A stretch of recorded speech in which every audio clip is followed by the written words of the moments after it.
Bom dia, pessoal. Aqui é Eduardo Peixoto, CEO do CESA, do Centro de Estudos e Sistemas Avançados do Recife, diretamente de Lisboa, em Portugal, no Web Summit 2022. Eu estou aqui conversando com o Daniel Motzlover e o Marco Cesarino. Ambos nasceram, o Daniel é o CEO da Embraer X e o Marco Cesarino, o Head da Beacon. Vamos falar aqui sobre a eVTOL, o IVE, como é carinhosamente chamado, o eVTOL, né, e o Beacon. São duas spin-offs que nasceram na Embraer X.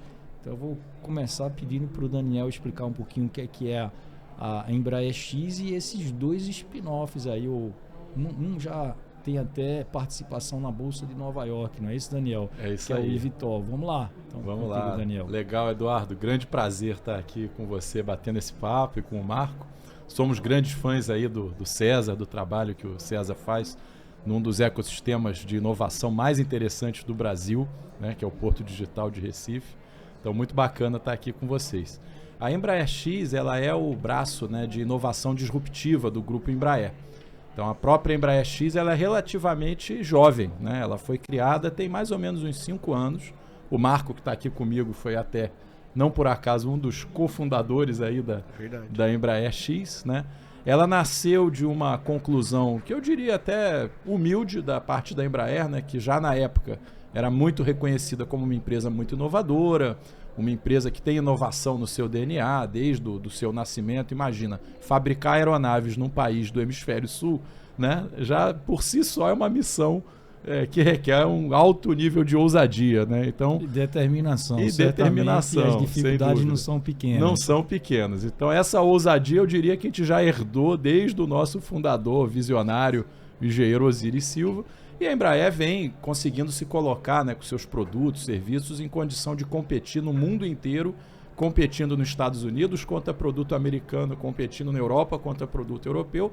Não é fácil e o que explica o sucesso da Embraer, sem dúvida alguma, é a inovação.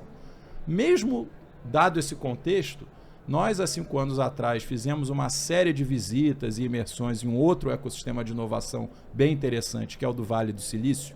E ali a gente viu que tinha uma tendência de convergência de tecnologias e de aceleração da inovação. Algumas ideias estavam se transformando em produto e negócio numa velocidade muito rápida. E embora a gente, quando olhava para a nossa própria indústria, que é a da mobilidade aérea, da aviação, é uma indústria altamente regulamentada, isso cria uma barreira muito grande, né?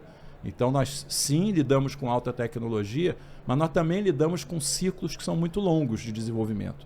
Entre uma tecnologia ser provada, vamos chamar assim, em escala de laboratório, e ela está aprovada para ser instalada numa aeronave, às vezes são ciclos de alguns anos, né? São ciclos plurianuais. E a gente voltou lá do Vale do Silício meio preocupado. A gente falou, puxa, estão acontecendo coisas no cenário de inovação do mundo que talvez essa nossa barreira de entrada não vai conseguir nos proteger por tanto tempo mais.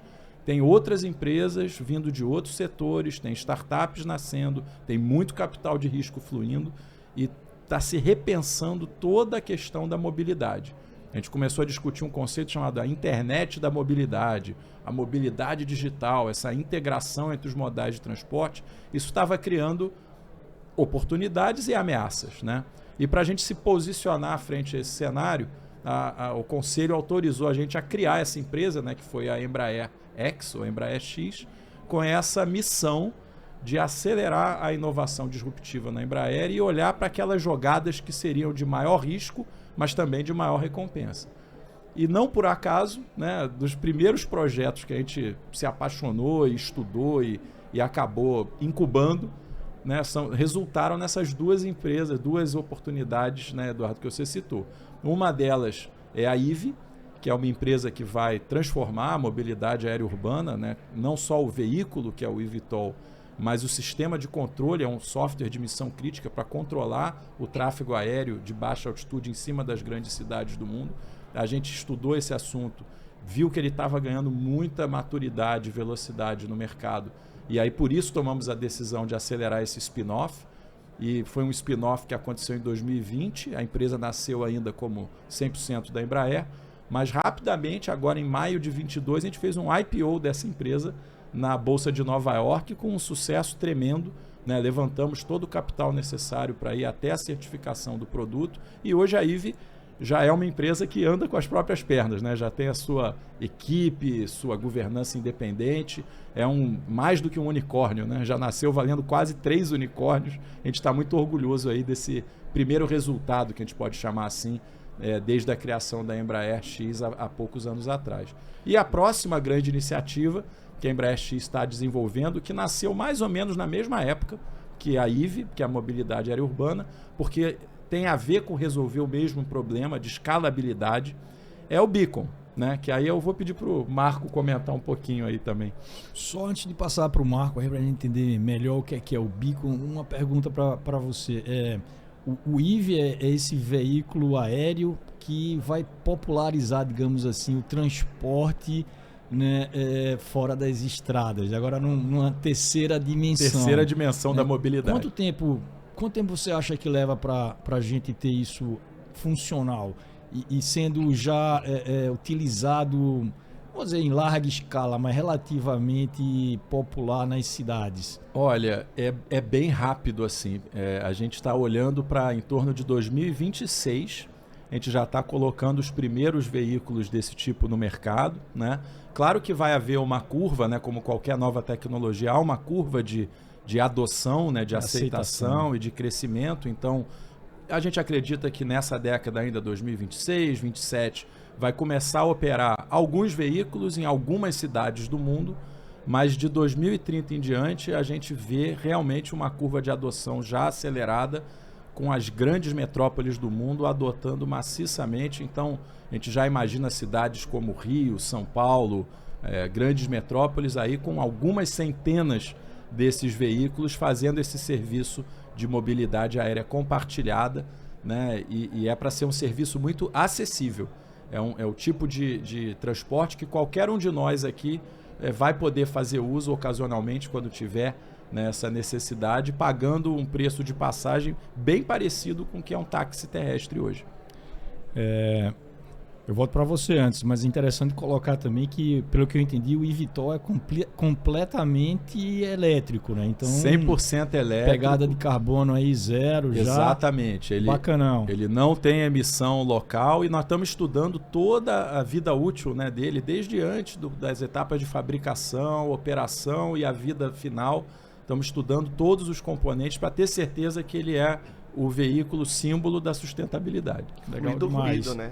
Que é um outro e outra emissão, né, que ele também é um grande desafio técnico, né, para os engenheiros. Ele tem um nível de ruído muitas vezes menor do que a de um helicóptero.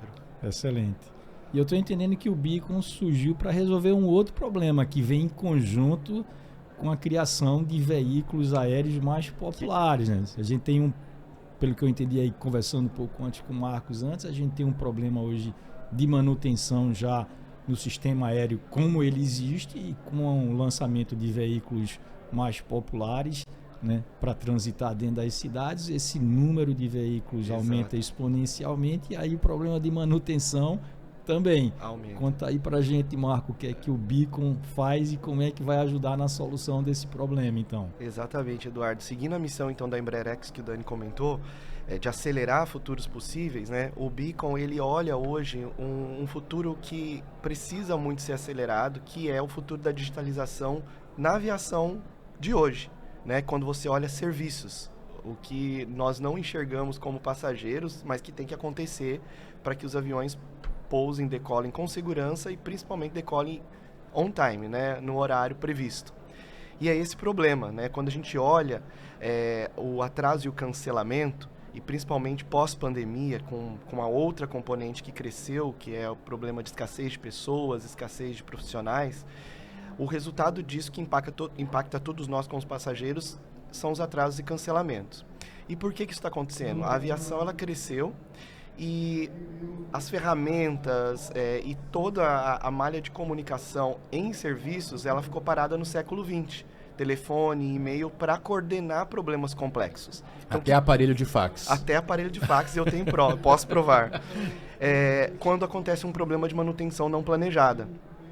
E o passageiro fica lá esperando e o avião atrasando, e a gente coordenando ainda a manutenção com ferramenta do século XX. Então o Beacon é essa plataforma que traz todos os players e todos os recursos necessários para que possa haver essa coordenação de uma forma eficaz, contextualizada, e a gente perde menos tempo, então, de telefone sem fio e trazendo insights através dos dados que a digitalização propicia, né, que isso é uma componente fundamental, para que os aviões, então, possam sair de uma situação de problema para uma situação de aeronavegabilidade de forma mais rápida, né? E a gente começa com a aviação, que já é um problema de hoje, como você falou. Na escala de hoje, 28 mil aviões, né? Imagina no futuro da mobilidade urbana, que tem uma agravante. O futuro da mobilidade aérea urbana, ele não vai acontecer no ambiente de aeroporto. Ele vai acontecer num ambiente muito mais fluido, né? E eu costumo dizer que se a gente não fizer essa evolução do ecossistema da aviação, quem vai dar manutenção no futuro dos eVTOLs vai ser quem está dando manutenção para os patinetes hoje nas ruas, que é a realidade mais fluida do ambiente das cidades. Então o Beacon tem essa missão, hoje, e de evoluir para o futuro da mobilidade. E eu acredito que um veículo como o eVTOL, né, como o IVE, ele também tem uma mecânica muito mais simplificada do que uma aeronave que a gente tem hoje. Então é muito possível que a manutenção ela se torne mais popular também, vai ter muito mais pessoas ou empresas participando desse mercado de manutenção de veículos, como você chama, veículos aéreos urbanos. Exatamente. Correto? Confirma isso? Exatamente. A complexidade, né, do veículo, por ser elétrico, né, ele é bem menor do que os veículos de hoje. Mas se você pensar que não são só o eVTOLs, você vai ter o drone, você vai ter diferentes coisas voando nas cidades, e isso realmente fica exponencial, né? A simplicidade, ela é um imperativo, mas a quantidade, ela aumenta muito. Então, qualquer plataforma, qualquer dinâmica descentralizada, ela é muito pertinente para esse futuro, né? Porque é assim que a gente vai conseguir conectar os players, recursos para que a manutenção possa acontecer, né? Não só de pessoas, mas de peças, ferramentas, né? De diferentes componentes, bateria, como é que troca a bateria, e vão ter outras necessidades, né? Tem um ponto que o Eduardo trouxe que eu acho que é fundamental, né? Porque é exatamente o que a gente gostaria que acontecesse, é o que você falou, né, Eduardo? Que mais empresas vão estar habilitadas, vão estar credenciadas para prestar esse tipo de serviço. Isso é absolutamente necessário se a gente quiser que esse serviço escale e possa atender bem um número grande de cidades ao redor do mundo. Mas isso vai tornar mais complexo o problema de coordenação dessas novas partes, novas empresas, novos profissionais. E certificação também, né? Eu acho que a gente voando não vai querer que a manutenção da aeronave seja feita de qualquer maneira. Você precisa ter rastreabilidade, você precisa ter controle de quem está mexendo no quê, com que nível de autorização. E daí a ideia, né, do Beacon de ser uma plataforma onde todas essas informações vão estar sendo organizadas e essa coordenação vai ser mais fluida, né? Que é algo que hoje a gente, né, no exemplo da aviação, né, de 28 mil aeronaves, a gente já sofre. Se a gente for imaginar muito mais veículos voadores do que isso, a gente precisa de uma outra geração de tecnologia, sem dúvida. O grande desafio é a comunicação contextual, né? A gente vê aí startups escalando, como a Slack, que tem o diferencial de trazer a informação contextual. Isso não é fácil. Quando você consegue trazer a informação, a comunicação contextual, aí flui. E o Beacon está tentando trazer essa comunicação contextual para o mundo da aviação de hoje, para ele levar para o futuro. Tem um exemplo que eu adoro do Beacon, que é o do mecânico menos experiente, né, que se juntou há pouco tempo a uma companhia aérea, uma companhia de manutenção. Para começo de conversa, esse mecânico menos experiente normalmente é um geração Z e ele já quer poder usar o smart device dele para interagir com o trabalho, né? E o Beacon permite isso.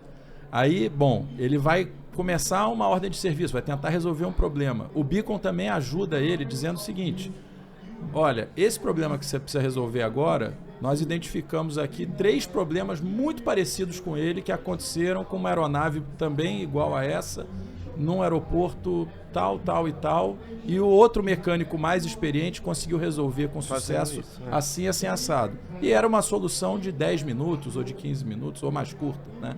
Então, ele também está ajudando demais nesse onboarding. Está criando, né, o que a gente chama do profissional aumentado, né? Ele não precisa ampliado, ele não precisa ter toda a experiência de alguém que já está naquele setor um bocado de tempo, mas a inteligência artificial vai acelerando, com dados, vai acelerando. Perfeito. O serviço, né, no final das contas, que ele está prestando. É muito interessante. Para a gente estar chegando no final aqui do tempo da gente, eu queria fazer mais uma pergunta que é com relação ao mercado. Como é que vocês estão vendo a evolução desse mercado, né? Fazendo uma analogia com o setor automotivo, né?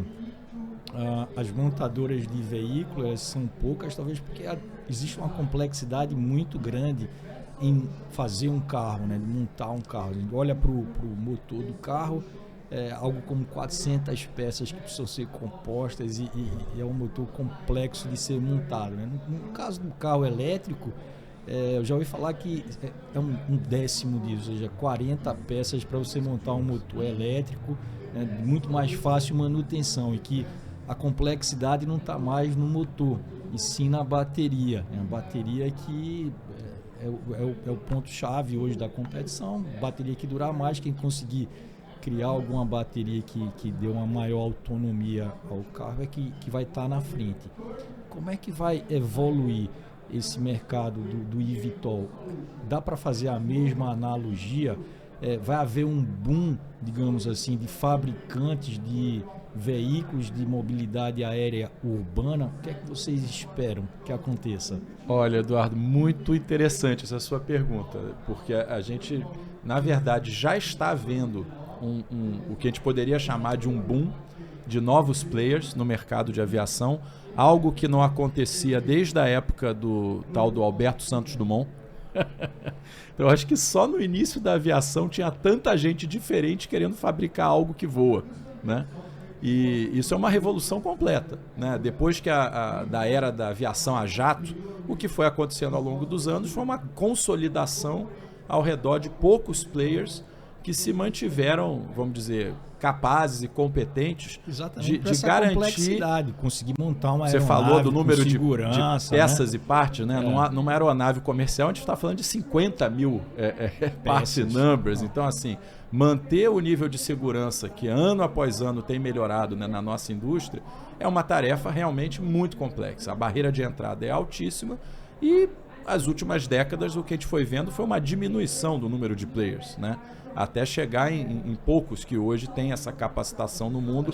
Felizmente a Embraer é um dos que sobreviveu a essa consolidação. Economicidade do próprio negócio, né? Isso é muito complexo, ou você concentra... Você tem que concentrar, ter escala, e você tem que já nascer pensando em atender o mercado global. Exatamente. Mas essa revolução da mobilidade, que foi o que a gente farejou lá na nossa imersão no Vale do Silício há 5 anos atrás, ela está mudando um pouco essa regra do jogo, mas não vai mudar completamente, eu te digo por quê. Mas ela já mudou o suficiente para acelerar essas tendências. Então, hoje a gente tem centenas de startups ou empresas de outros setores que não são da aeronáutica tentando criar soluções de mobilidade aérea, né? Isso é muito interessante porque são empresas que trazem ideias novas, formas de abordar os problemas que são diferentes. Isso por si só está dinamizando muito o nosso setor. Então eu adoro falar isso, né, para os jovens que estão aí em época de escolher a carreira ou que acabaram de se formar. Certamente é o período mais emocionante da história para se juntar à indústria de aviação. Porque está acontecendo coisas que realmente a gente não estava vendo acontecer nas últimas décadas. O imperativo é uma reinvenção de uma indústria inteira. Porque, além de tudo, a gente ainda precisa criar uma aviação que vai ter que ser de baixo carbono e evoluir rapidamente para zero carbono. Então, a gente tem que reinventar absolutamente toda a cadeia de suprimento, toda a tecnologia. É uma indústria que precisa se reinventar num prazo muito curto. Então, as próximas décadas, aí, 20, 30 anos, vão ser divertidíssimas para quem quiser nos ajudar a resolver esses problemas. Nós vamos precisar de todos os cérebros aí que a gente puder.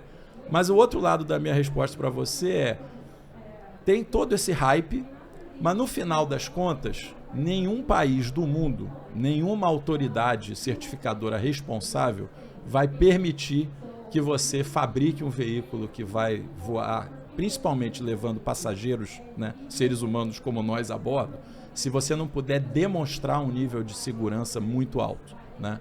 E aí é que a gente acha que em algum momento, depois do hype, vai ter uma certa mortandade aí de empresas que vão ter contribuído com as suas provocações, com as suas ideias, mas é muito provável que o mercado de mobilidade aérea urbana, de eVTOL e de outros veículos desse tipo, ele acabe também convergindo, não diria para, assim, longe de ser o caso de winner takes all, mas a gente está olhando ali talvez para uma meia dúzia, 5, 6 empresas que vão conseguir se posicionar e demonstrar um nível de segurança necessário para operar esse tipo de serviço no mercado.